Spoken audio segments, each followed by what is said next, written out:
नमस्कार। अब तक की तमाम खबरों के साथ मैं हूं सुखवीर। आप देख रहे हैं आपका अपना चैनल भिवानी हलचल। आइए एक नजर डालते हैं अब तक की न्यूज हेडलाइंस पर।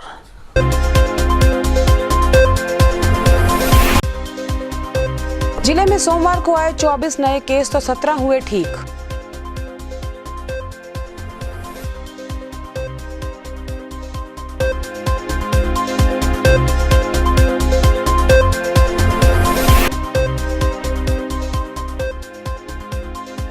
बरसाती जल भराव से निपटने के लिए भिवानी प्रशासन ने की तैयारियां पूरी। आधा दर्जन विभागों को सौंपा गया जल भराव से निपटने का जिम्मा।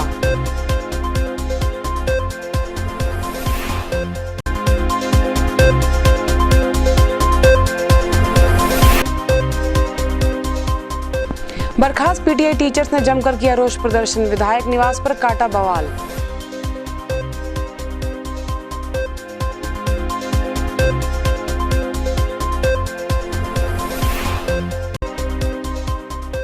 सीवरेज जाम समस्या से परेशान है कृष्णा कॉलोनी वासी। समस्या समाधान की कर रहे हैं मांग।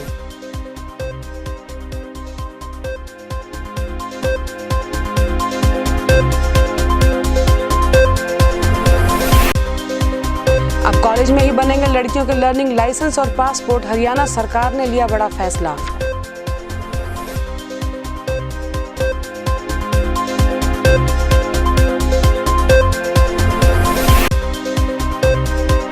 सिटी एक्शन पर लगाए जातिगत भेदभाव करने के आरोप। समाधान न होने तक धरना देने की दी चेतावनी।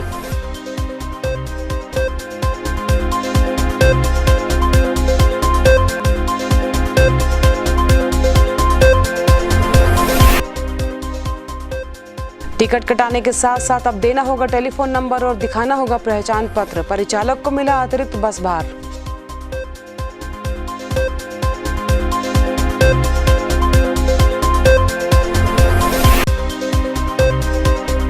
भिवानी ओवरब्रिज के पास फिर जमीन में धंसी नेशनल हाईवे की सड़क। वाहन चालक परेशान।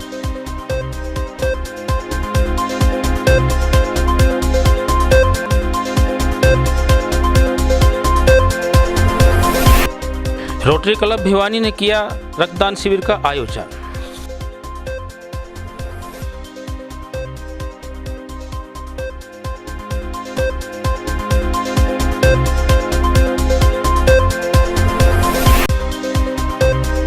जिला युवा शक्ति ने तिगड़ाना में चलाया काढ़ा वितरण कार्यक्रम।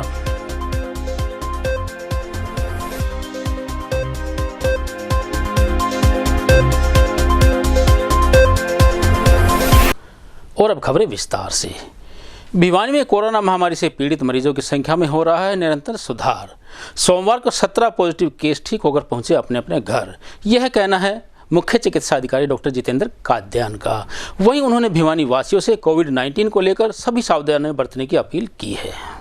जिले में सोमवार को 24 कोरोना पॉजिटिव केस सामने आए हैं तथा 17 मरीज ठीक भी हुए हैं। नए केसों में एक व्यक्ति की दूसरी रिपोर्ट पॉजिटिव प्राप्त हुई है। अब तक जिले में कुल 667 कोरोना पॉजिटिव हो चुके हैं, जिनमें से 486 ठीक हो चुके हैं। अब जिले में कोरोना के 177 एक्टिव केस हैं। खबर लिखे जाने तक सोमवार को जिले से 300 सैंपल लिए जा चुके थे और जिले में सोमवार को 17 कोरोना पॉजिटिव ठीक भी हुए हैं। बरसात के मौसम में जल भराव की समस्या से निपटने के लिए इन दिनों जिला प्रशासन के द्वारा शहर के प्रमुख नालों की सफाई करवाई जा रही है। वहीं इस बारे में एसडीएम महेश कुमार ने बताया कि जल भराव की समस्या से निपटने के लिए विभिन्न विभाग कर्मचारियों की ड्यूटी लगा दी गई है। जल भराव की समस्या से निजात पाने के लिए भिवानी जिला प्रशासन ने कमर कस ली है। भिवानी के एसडीएम महेश कुमार ने इस बारे में जानकारी देते हुए बताया कि भिवानी शहर में बरसात के दौरान होने वाली जल भराव की समस्या से निपटने के लिए प्रशासन ने अपनी तैयारियां शुरू कर दी है। सीवरेज पानी की निकासी के लिए सभी प्रमुख ड्रेन की सफाई की जा रही है। जन स्वास्थ्य विभाग और नगर परिषद को ये कार्य सौंपा गया है। इसके अलावा राजस्व विभाग, सिंचाई विभाग और पीडब्ल्यूडी विभाग को भी दायित्व सौंपा गया है।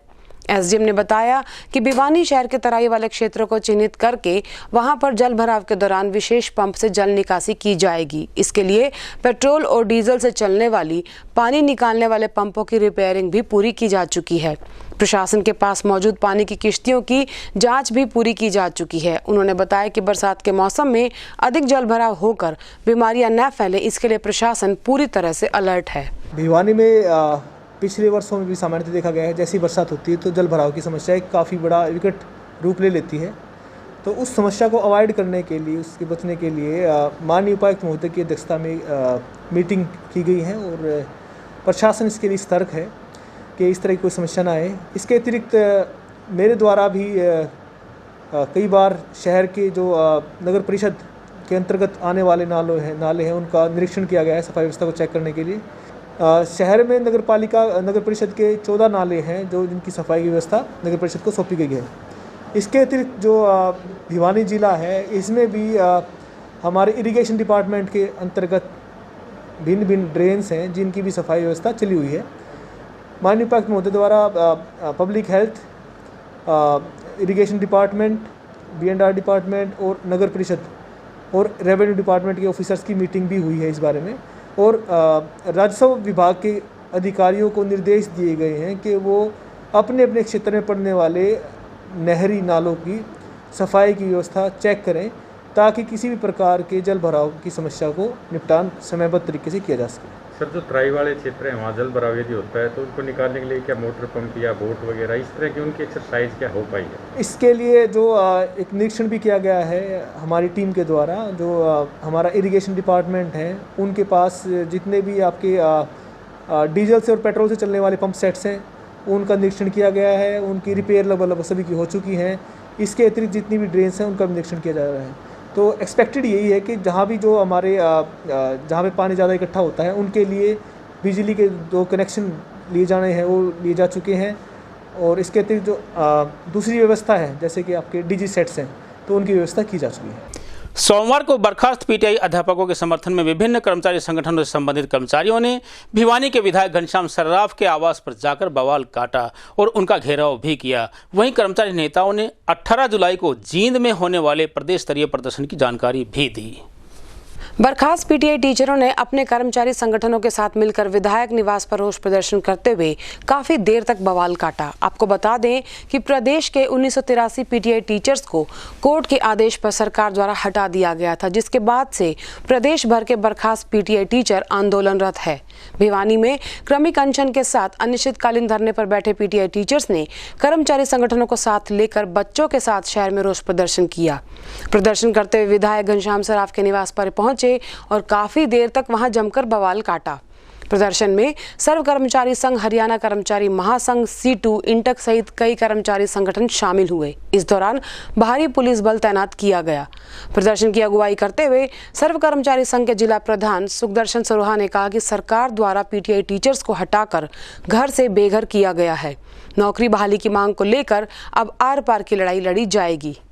वहीं भिवानी के विधायक घनश्याम सर्राफ ने कहा कि कर्मचारियों ने मांग पत्र दिया है, उनके मांग पत्र को सरकार को भेजा जाएगा और वे खुद जाकर भी मुख्यमंत्री और खेल मंत्री से मुलाकात करेंगे।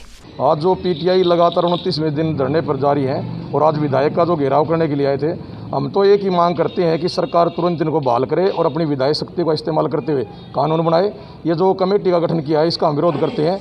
अगर सरकार इनको तुरंत बहाल नहीं करती है तो जो सारी शिक्षक संघ की जो तालमेल कमेटी बनी हुई 11 सदस्यीय, वो जो निर्णय लेगी, जो आंदोलन होगा उसकी जिम्मेवारी प्रदेश सरकार की होगी। पीटीआई शारीरिक शिक्षकों ने कोई घेराव नहीं किया, वे केवल और केवल अपना ज्ञापन देने के लिए आए थे और जो समस्या उनके साथ है उसको बताने के लिए आए थे। आज हम चंडीगढ़ जा रहे हैं और माननीय मुख्यमंत्री जी से मिलकर और खेल मंत्री से मिलकर हम इनकी मांगों को वहाँ बताएंगे और इनको कैसे बहाल किया जाए ये सरकार नीति जो भी बनाएगी उसके माध्यम से इनको दोबारा लिया जाए। हम 1983 पीटीआईयों का जो घर उजाड़ दिया सरकार ने काला का आदेश 28 अप्रैल को जारी करके, उसके खिलाफ यदि इस घेराव से भी सरकार नहीं मानती है ना तो हमें बड़ा आंदोलन करना पड़ेगा। हमने 2 दिन पहले MP साहब को भी दिया था जिसमें हजारों कर्मचारी उपस्थित थे, ज्ञापन दिया और आगे घेराव करेंगे। आज तो ये सांकेतिक दिया गया है हमारे द्वारा और यदि इसे नहीं मानती है सरकार, नहीं चेतती है तो कर्मचारी विकराल रूप धारण करेंगे और सरकार का तख्ता पलट करने का कार्य कर सकते हैं। बेटी बचाओ बेटी पढ़ाओ अभियान के तहत सरकार ने बेटियों के उत्थान के लिए लिया बड़ा फैसला। कॉलेज प्रशासन द्वारा बेटियों के लिए बनाए जाएंगे ड्राइविंग लाइसेंस व पासपोर्ट। यह कहना है राजीव गांधी महिला महाविद्यालय के प्राचार्य डॉक्टर सुधीर शर्मा का। हरियाणा सरकार द्वारा अब छात्राओं के लिए कॉलेज में ही लर्निंग ड्राइविंग लाइसेंस और पासपोर्ट बनाने का कार्य शुरू किया गया है। अधिक जानकारी देते हुए राजीव गांधी महिला महाविद्यालय के प्राचार्य सुधीर शर्मा ने बताया कि जिला प्रशासन का कार्य कम करने के लिए हरियाणा शिक्षा विभाग ने कॉलेजेस में ही पासपोर्ट बनाने का निर्णय लिया है, जो कि सराहनीय भी है। इससे छात्राओं को पासपोर्ट बनवाने के लिए चक्कर भी नहीं काटने पड़ेंगे। कुछ छात्राएं ग्रामीण स्तर पर होने के कारण अपना लाइसेंस और पासपोर्ट नहीं बनवा पाती थी, लेकिन अब कोई भी फाइनल ईयर की छात्रा इसके लिए ऑनलाइन प्रार्थना पत्र दे सकती है, लर्निंग लाइसेंस और पासपोर्ट की प्रक्रिया पूरी करा सकती है।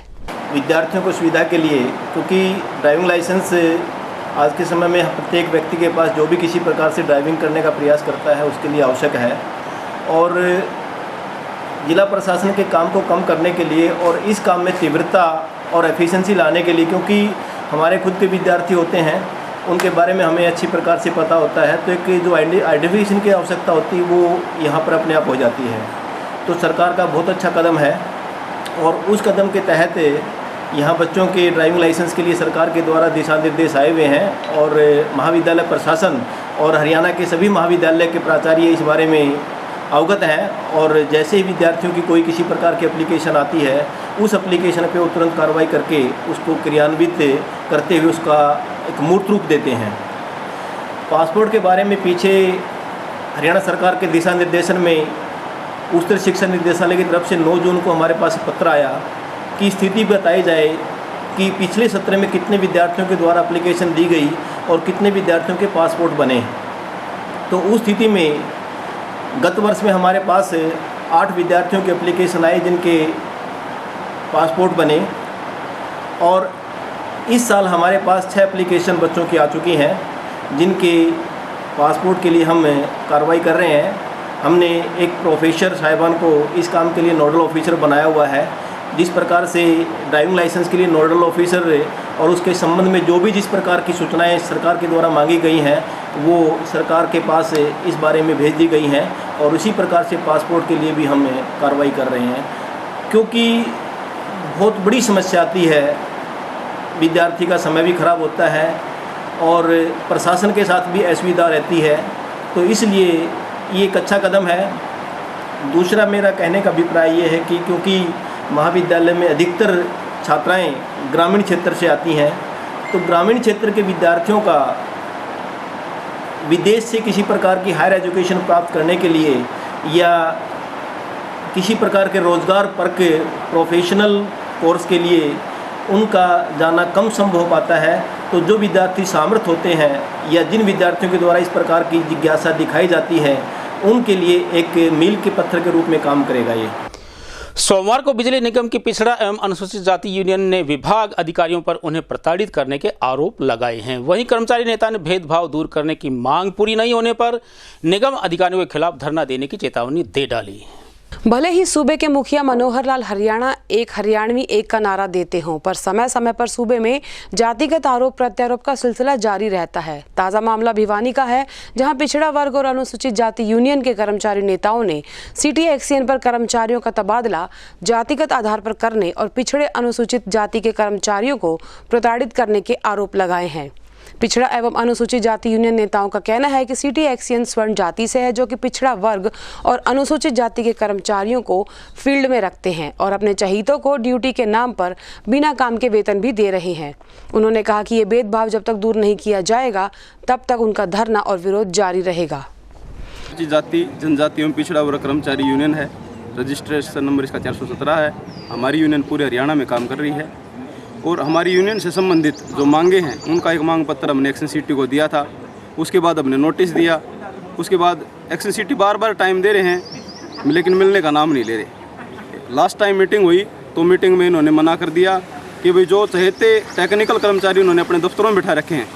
हमारी मांग ये है कि उनको दफ्तरों से उठाकर उनकी ड्यूटी फील्ड में बनती है और फील्ड में ही लगाया जाए, क्योंकि फील्ड में स्टाफ की शॉर्टेज कमी होने के कारण रोज़ाना आप भी देखते हो रोज़ाना कर्मचारी मृत्यु को घाट उतर जाते हैं, दुर्घटना हो जाती है, मर जाते हैं। इसके साथ साथ एक 33 kV हुड्डा सब स्टेशन है, वहाँ पर महिला कर्मचारी हमारी यूनियन की पिछड़ा वर्ग से संबंधित उनको एक्शन सिटी इंचार्ज के साथ मिलकर प्रताड़ित कर रहा है और जो इनके चहेते सब स्टेशन के जो इंचार्ज हैं, SSC हैं, SC हैं, निगम की हिदायतों के अनुसार 5 लगाने चाहिए एक सब स्टेशन पर। कहीं पर किसी ने 10 बैठा रखे हैं, कहीं पर 2 बैठा रखे हैं, और कहीं कहीं तो आप मानो नहीं ये इसके चहेते जो इसके रिश्तेदार हैं इनको इसने ऐसी जगह पे बैठा रखा जहाँ पे निगम हिदायत के अनुसार कोई सैंक्शन पोस्ट भी नहीं बनती, यानी फ्री में बैठा के तनख्वाह दे रहा है।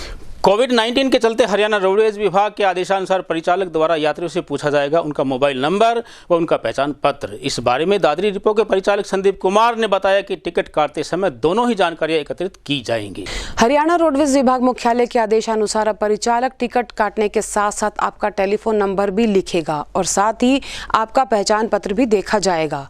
इसकी शुरुआत हरियाणा के 2 डिपो से हो चुकी है।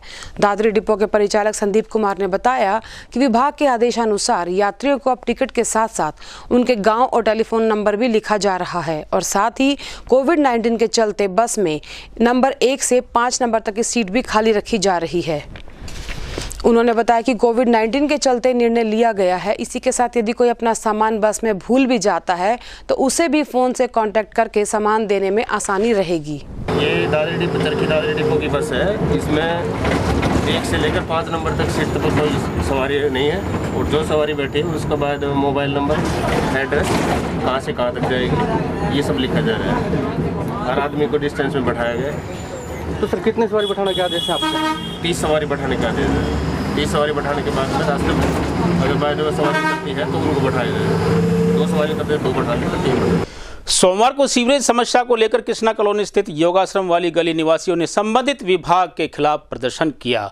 वहीं प्रदर्शन कर रहे नागरिकों ने विभाग कर्मचारियों पर अनेक बार समस्या के अवगत कराने के बावजूद उसे हल नहीं करने के आरोप लगाए।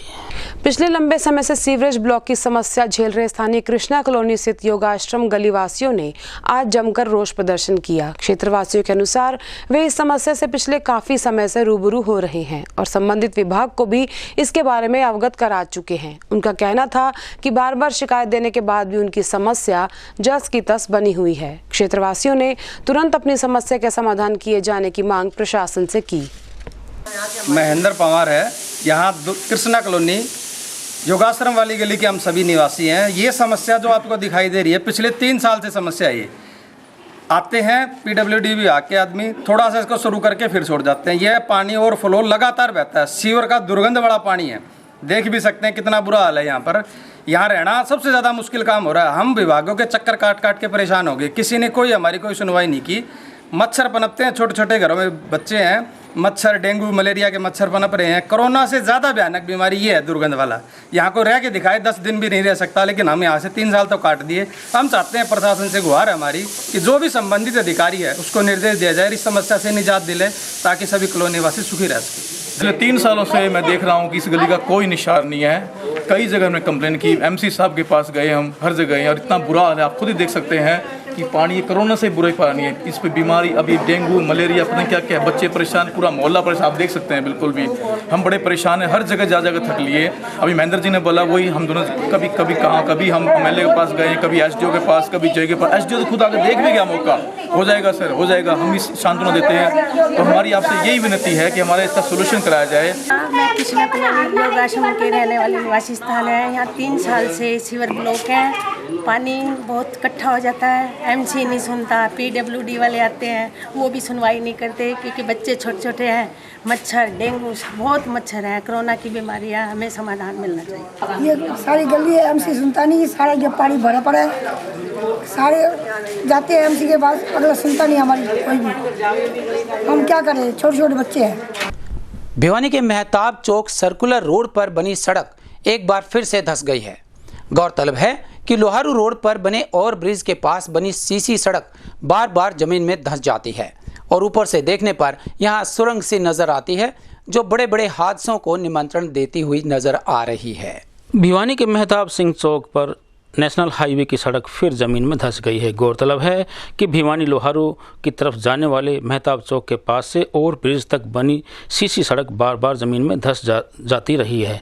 इससे पहले यह सड़क 3 बार ज़मीन में धंस चुकी है। करीब 200 फुट के क्षेत्र में यह सड़क ज़मीन में धंसी हुई है। यही नहीं, सड़क के ऊपर भाग और ज़मीन के बीच में सुरंग सी बन गई है, जिसके चलते कोई भी बड़ा हादसा यहाँ पर हो सकता है। सामाजिक संस्था नेताजी सुभाष चंद्र बोस युवा जागृति सेवा समिति के अध्यक्ष एवं राष्ट्रीय युवा पुरस्कार अवार्डी अशोक कुमार भारद्वाज ने कहा कि इस सड़क के बारे में वे कई बार हरियाणा के मुख्यमंत्री, सड़क एवं परिवहन मंत्री व जिला प्रशासन के संज्ञान में ट्विटर कर वीडियो फोटो भेज कर ला चुके हैं, जिसके बाद यहां पर संबंधित विभाग द्वारा नेशनल हाईवे सड़क के इस टूटे हुए हिस्से पर रोड़ी व मिट्टी डालकर इतिश्री कर दी गई। लेकिन अब हाल ही में हुई बरसात के चलते यहां से सड़क फिर से जमीन में धंसनी शुरू हो गई है। स्थानीय सांस्कृतिक सदन में रविवार को जनहित के लिए रक्तदान शिविर का आयोजन किया गया। इस शिविर में सामान्य अस्पताल के ब्लड बैंक से डॉक्टर मोनिका व उनकी टीम ने पहुंचकर करीबन 50 यूनिट ब्लड एकत्रित किया। वहीं इस अवसर पर नगर के अनेक गणमान्य व्यक्ति मौजूद रहे। रक्तदान शिविर का उद्घाटन सांस्कृतिक मंच की अध्यक्ष अनीता नाथ व रोटरी क्लब के पूर्व जिला गवर्नर डॉक्टर वी दीक्षित द्वारा किया गया। शिविर में चौधरी बंसीला राजकीय चिकित्सालय के ब्लड बैंक से doctor Monika Sangwan, staff nurse Rajbala व उनकी टीम द्वारा 50 यूनिट ब्लड एकत्रित किया गया। रक्तदान शिविर का उद्घाटन सांस्कृतिक मंच की अध्यक्ष अनीता नाथ व रोटरी क्लब के पूर्व जिला गवर्नर डॉक्टर वी दीक्षित द्वारा किया गया। शिविर में चौधरी बंसीला राजकीय चिकित्सालय के ब्लड बैंक में doctor Monika Sangwan, staff nurse Rajbala व उनकी टीम के द्वारा 50 यूनिट एकत्रित की व्यवस्था की गई थी। शिविर के अंत में सभी रक्तदाताओं को प्रमाण पत्र वितरित करके सम्मानित किया गया और रक्तदान के लिए प्रेरित भी किया गया। VO8 कोरोना सुरक्षा से लोगों को बचाने के लिए विभिन्न संस्थाएं अलग अलग मुहिम चला रही हैं। इसी के चलते गांव तिगड़ाना में आयुष विभाग द्वारा तैयार किया गया काढ़ा अनेक ग्रामीणों को पिलाया गया। जिला युवा शक्ति प्रधान दीपा तंवर ने बताया कि कई प्रकार की जड़ी बूटियों से बना यह काढ़ा आयुष मंत्रालय द्वारा रोग प्रतिरोधक क्षमता को बढ़ाने वाला बताया गया है।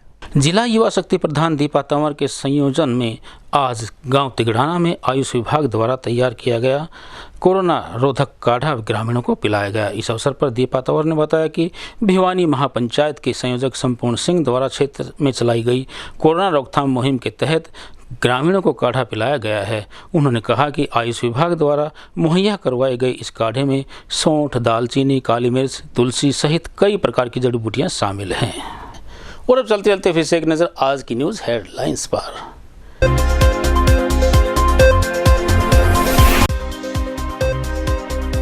जिले में सोमवार को आए 24 नए केस तो 17 हुए ठीक।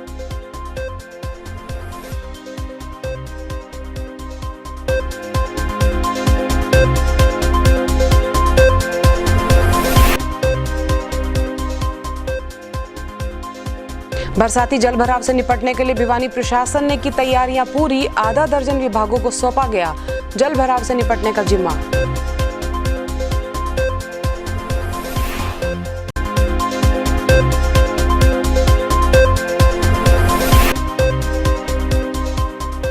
बर्खास्त पीटीआई टीचर्स ने जमकर किया रोष प्रदर्शन। विधायक निवास पर काटा बवाल।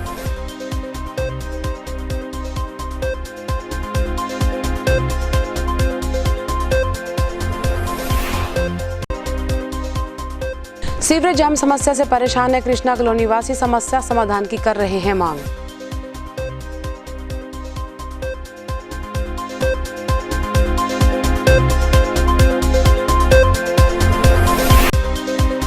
अब कॉलेज में ही बनेंगे लड़कियों के लर्निंग लाइसेंस और पासपोर्ट। हरियाणा सरकार ने लिया बड़ा फैसला।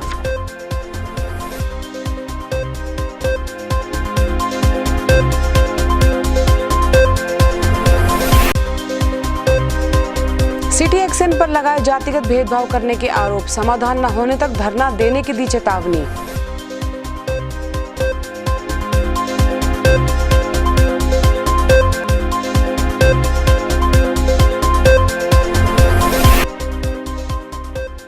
टिकट कटाने के साथ साथ अब देना होगा टेलीफोन नंबर और दिखाना होगा पहचान पत्र। परिचालक को मिला अतिरिक्त बस भार।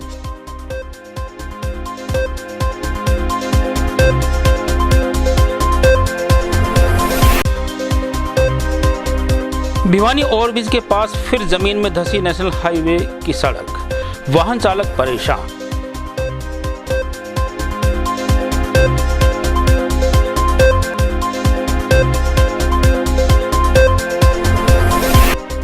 रोटरी क्लब भिवानी ने किया रक्तदान शिविर का आयोजन।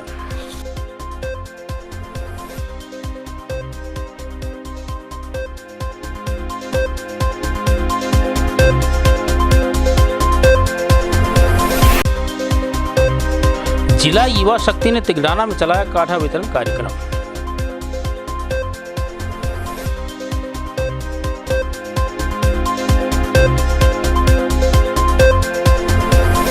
अब मुझे दीजिए इजाजत, देखते रहिए आपका अपना चैनल भिवानी हलचल।